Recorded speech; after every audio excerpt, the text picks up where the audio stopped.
I was packing up all my gear to go on a camping trip this weekend, and as I was packing my food, I started thinking, what's a really good snack to bring on a camping trip? Well, beef jerky, of course. So I make it a lot, but a lot of you don't know how to make it. So this is the way that I prepare beef jerky, and it's really quick, really easy, and it tastes really good. So stay tuned.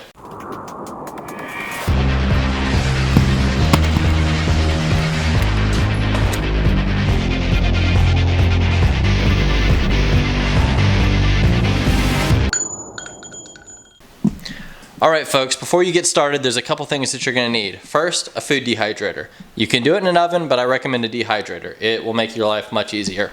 And if you find them on sale, they're not too bad. This one I definitely got for less than $100, and I've had it for a while and it's worked well for me. I like the type with the pull-out trays too, because you can get a lot of stuff in there. It's really easy to clean, really easy to use. Next, you're going to need a cutting board. It can be any type of cutting board. Typically for cutting meat, you want to use a plastic cutting board, not a wood one, just because you don't want meat juices soaking in to your cutting board. So something like this that you can wipe off that's easy to clean is great. I like these flimsy ones because they're easy to clean, like I said, and they're really big. Next, you're going to need a knife. Really any kitchen knife will do, as long as it's sharp enough to cut steak. And again, I like stainless steel, but that's up to you, it's your knife. Then you're going to need a meat tenderizing hammer. I have a wood one because, well, I'm cheap and it works just fine. A lot of people use a stainless steel one, and that's good, and it'll probably last you longer before it gets nasty or before it gets banged up. But these wood ones are so cheap, I'd rather use this till either it gets gross or till, I don't know, it starts getting flat on these little spikes. Then I can just throw it away and spend another like $3 or $4 and get another one. And of course you're gonna need your beef, or if you're making venison jerky or elk jerky or anything like that, you're gonna need your meat. Venison jerky is actually fantastic. I'm just making beef jerky today, and so this is basically just steak that's just cut up in strips. And it really doesn't matter what kind of steak it is, because you're gonna season it so much that you don't need to pay top dollar for something really nice. The one thing that's really important, if you can find it already thin cut like this, then awesome. If not, no big deal. You just have one more extra step in cutting it yourself. But what's really important is to try to find something without big chunks of fat on it. So if you look at this, it's got some fat and sinew and stuff marbled in here, and that's fine. But when you get big chunks of fat, a lot of times that's really good if you're grilling a steak or something like that, because that fat will kind of melt and it becomes grease and juice to season the food. But when you're dehydrating food, that just turns into a bunch of just chewy, stringy mess. It doesn't add any flavor, it just makes it tougher. So that's the steak I use. This is basically just like an arm steak or a shoulder roast that's just sliced really thin. So I've got a whole bunch because I'm gonna make a bunch today. So use that. Now onto the spices. You're gonna mix up all your spices in that gallon freezer bag. So first thing you're gonna need is salt. This is just regular Morton kitchen salt. Nothing fancy. You don't need, sea salt or any flavored salt, anything like that. Just regular, cheap old salt. I like to use a little bit of garlic powder. It's just adds some good seasoning. An important thing that I like to use is this Fiesta fajita seasoning, or you can use something similar. I like this because it has no MSG, which if you do some research about MSG, it's actually really bad for you. So I like to use this stuff with no MSG. And it's got a nice blend of a bunch of spices in here. It's got onion powder, it's got black pepper, not black powder. This, hopefully not black powder in here, it's gonna blow up. Black pepper, red pepper, I think I already said onion, garlic, celery salt maybe, just a whole bunch of stuff in here that's really good, and that's kind of a head start on your seasonings. I like to add a little bit of pepper, because I like my beef jerky with a lot of black pepper on it. If you really don't like much pepper, then just stick with this. You're fine, you don't need anything else. If you like more pepper, then just add it to taste. Next thing that I think is really important is this Worcestershire sauce, which that's a tongue twister to say if you've never used this before. Normally I like the Lee & Perrins brand. I think that has the best flavor, but again, just for beef jerky, it's all getting mixed together. The flavor doesn't, I don't know, everything kind of works together here. So you don't necessarily need the best brand of any one thing. So I think just value brand Worcestershire sauce is going to work pretty well. and then just liquid smoke also gives it a good smoky flavor. And you don't want to use a ton of this. Just a little bit goes a long way. And honestly, I don't know how you can achieve a liquid smoke taste without really smoking it. So this can't be great for you. So just a little bit of this. And that'll do it for the spices. All right, first things first, you get your packages of meat. Take your knife, you get that opened up. No, actually, first things first, you wash your hands. I already did that. Then, you cut open the packages of meat. Go ahead and take all the meat out.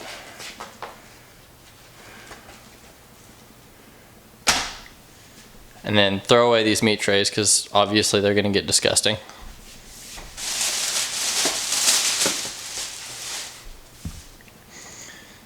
Next, you'll take these strips. If you already have it pre-sliced in these little strips, then awesome. That's one less step you have to do. If not, go ahead and cut it into little strips like this. Next, I like to pull out just a paper plate or just some plate just to put the pieces in as I cut them. So I'm gonna go ahead and put this over here. Hopefully that'll all fit in frame. Yep, you can see it. Okay, so then you just take your meat that's in strips like this, and I'm gonna cut it. I'm just gonna cut this in half, basically. You're gonna cut it a little wider than you want your actual beef jerky strip to be, because there is some significant shrinkage when you cook this in the dehydrator. So something like that will be perfect. So if you look at this, it's a little bit smaller than a pre-cooked strip of bacon, I guess. So strips about like that are just right. Dang, look at that big old pile of beef. After you slice up your meat, you're gonna wanna take these strips that you just cut up, just spread it out on your cutting board, and then this is where your tenderizing hammer comes in. You're gonna go ahead and beat your meat with the tenderizing hammer, and this is important for a couple reasons. Number one, it makes it a little bit more tender, so that way after you've cooked it, it's gonna shrink in and it's gonna toughen it up a little bit. So this is gonna help it to be a little bit more tender, easier to bite through, and less chewy. Beef jerky is always gonna be chewy, but this makes it so it's chewy to a degree that's likable, not chewy to the degree that it feels like you're eating a piece of leather. It also is important because basically by mashing this up a bit, it helps your marinade and your seasonings actually get down into the meat instead of just on top of it. So now we're gonna smack the crap out of this thing with our tenderizing hammer.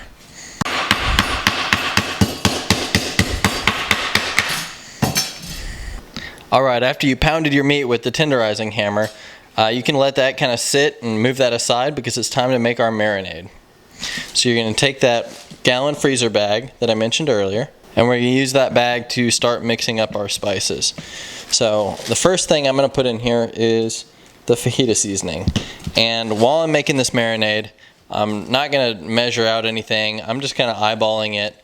It's really very approximate. All you're trying to do is just get a little bit of each of these flavors in here. So I'm just gonna kind of show you about the amount I put in of each thing. So next I'm gonna put in some of this garlic powder. Decent amount of that. I'm gonna put in a little bit more fajita seasoning. That's where most of the seasoning is, so it's okay to have a little bit more of that. Next I'm just gonna add a little bit more pepper, and like I said earlier, the fajita seasoning already has pepper in it, so if you only like a little bit of pepper or don't like pepper much, just use this. If you want more pepper, then go ahead and add some. Kind of the same thing with salt. This actually has some salt already in it. Don't be fooled by this gigantic container of salt that I have. You just need a little bit. You don't want to just overdo it and have it so bitterly salty. That's about all I'm putting in there. So then go ahead and mix up all your dry, powdery ingredients. And it's not a whole lot. As you can see, this is probably about, I don't know, probably about 3 pounds of beef. And that's all I'm using of this stuff. You don't need a ton. So next, we're gonna add our liquid smoke. So you don't need a ton of this. That'll do it. And again, all very approximate. If you want more of a certain flavor, then just add more. And the Worcestershire sauce, or Worcestershire sauce if you want to pronounce it properly, be a little bit liberal with that. That has a lot of good flavor, and it tends to that flavor blends well with all of these things. So if there's anything that you want to go heavy on, it's that.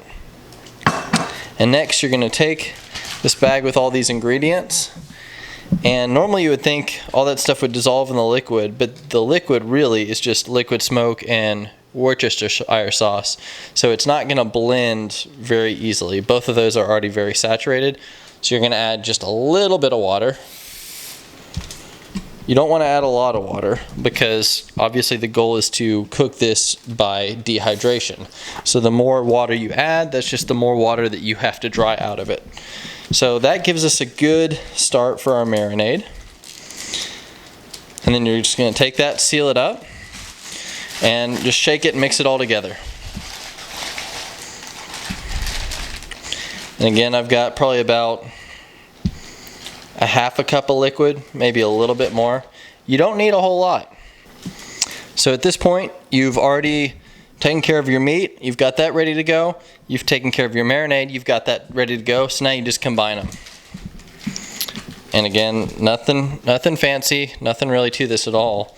You just put the meat in the marinade and put it all in the same bag.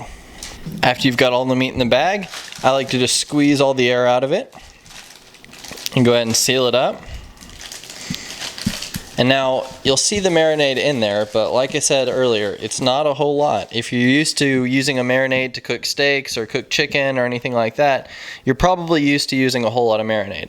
But again, we're cooking this whole thing by drying it. The more liquid we add, just the longer it's going to take to dry it. So you want to use the minimum amount of moisture just to get the flavor in there. So that little bit is really all you need. Adding more liquid won't hurt it. It'll just take a little bit longer. So I'll seal up the bag, and then I'm just going to kind of shake this and kind of mush it around, just kind of almost massaging it, trying to get that marinade mixed into all those pieces of meat.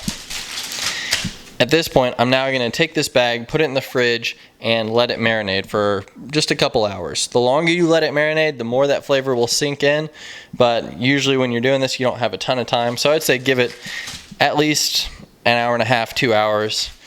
Ideally, you could let it sit, you know, all during the day while you're at work or something, but I'm probably just going to give this about an hour and a half or 2 hours, and that should be fine.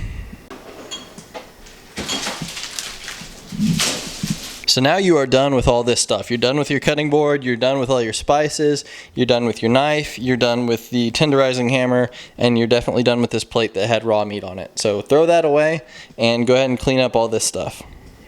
Alright, after you cleaned up all that stuff, it's time to crack a cold one and find something to do for the next couple hours. I'm probably going to work on packing the rest of my camping gear and call a buddy on the phone while we wait for that marinade to set in. Alright folks, so those strips of meat that we cut earlier have been sitting in the marinade for about 2.5 hours. I let them sit for just a little bit longer. Again, you can kind of let them sit as long as you want. The longer they sit, the more flavor is going to be absorbed into the meat. But right now, 2.5 hours, that should be enough. So I'm going to go ahead and pull them out and show you how I put them in the dryer.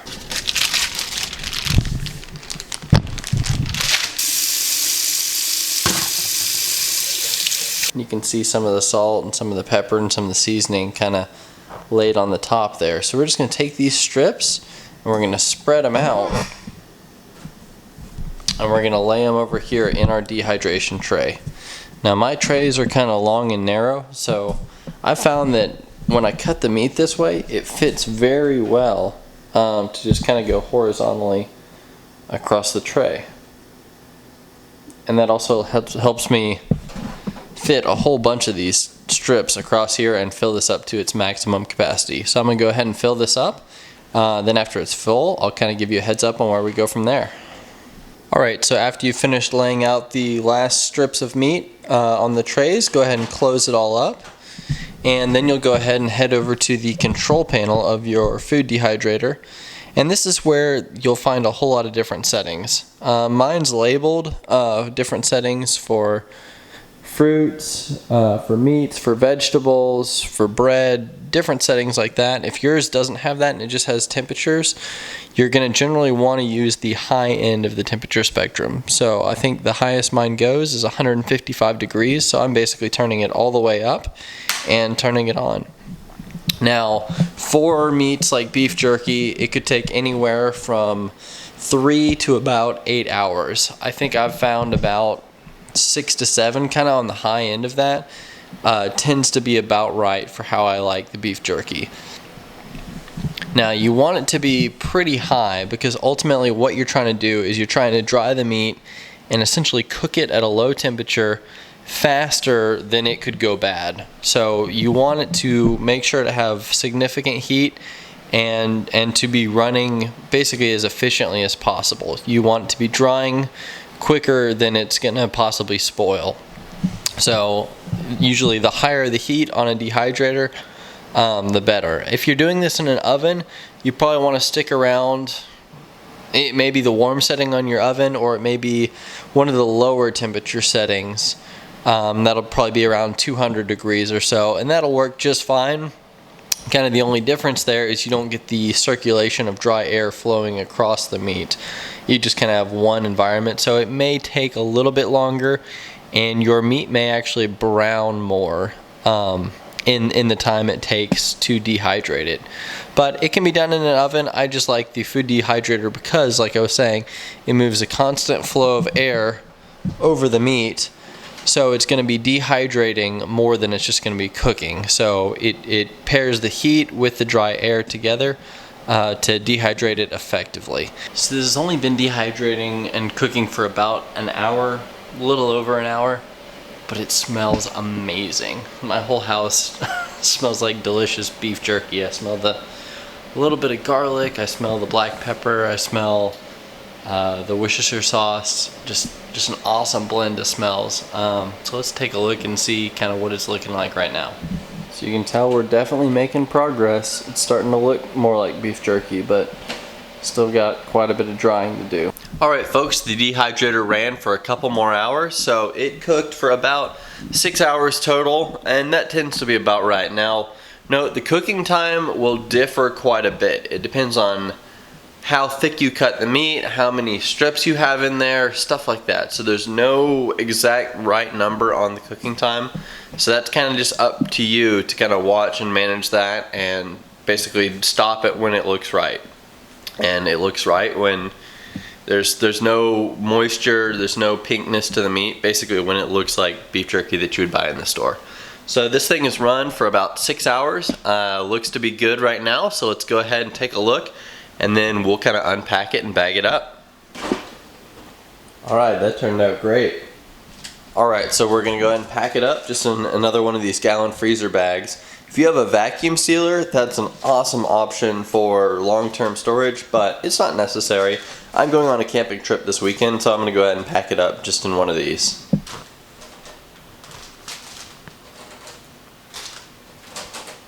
Alright, so all that meat that we sliced up and dehydrated yields 2 big bags of beef jerky. Another reason I like slicing it the way I showed you guys earlier is that the finished product fits perfectly inside one of these gallon freezer bags. Like, that's almost an exact fit. You couldn't get much better. So that's why I recommend slicing it that way. So I've got 2 bags here. Both are pretty good size. This total was about $16 worth of meat, and I already had all the spices, so I'm not really counting that. So for this much beef jerky, $16, it's definitely a little bit better value than buying it on your own. If you're only going to make a really small batch, it's probably not worth it. But I would say this is about the minimum batch it's worth making, and then like pretty much anything else, economies of scale, if you make a bigger batch, you start saving more and more over buying it in a store. So at a batch this size is more, I do it myself because I like the way it tastes. I know it's fresher because it hasn't been sitting on a store shelf for months or years, and I just like doing things myself. So it's a little bit better value. So I'm gonna go ahead and take one of these bags with me on my camping trip this weekend. So I'm just gonna basically squeeze the air out of that. and then go ahead and seal it. And then this other bag, I'm gonna go ahead and freeze it for later. Now this will keep in a pantry because it's been dehydrated. There's no moisture in it. That's the main thing in helping it keep longer. But unlike store-bought beef jerky, I haven't loaded this up with preservatives, so it's definitely gonna last longer if I freeze it. And when I freeze it, I'm also gonna put one of these little desiccant packs in here. A lot of times they come in basically any consumer goods, whether it's shoes, hats, watches, whatever. Even ammo boxes have these. So this little desiccant silica gel pack will just kind of absorb any moisture that somehow ended up in there, and that way nothing gets freezer burned either. So I'm gonna go ahead and really seal this one tight, and then close it shut, squeeze all the air out of here, and then that one's ready for the freezer. Alright folks, so that is the easy, fast, and tasty way to make really good beef jerky to take with you on your next adventure, whether it's a camping trip, hiking trip, or even just a snack around the house. So I hope you learned something. I hope you have a fun time making your own. It's quite good. And until next time, stay safe, be free, and never stop seeking adventure.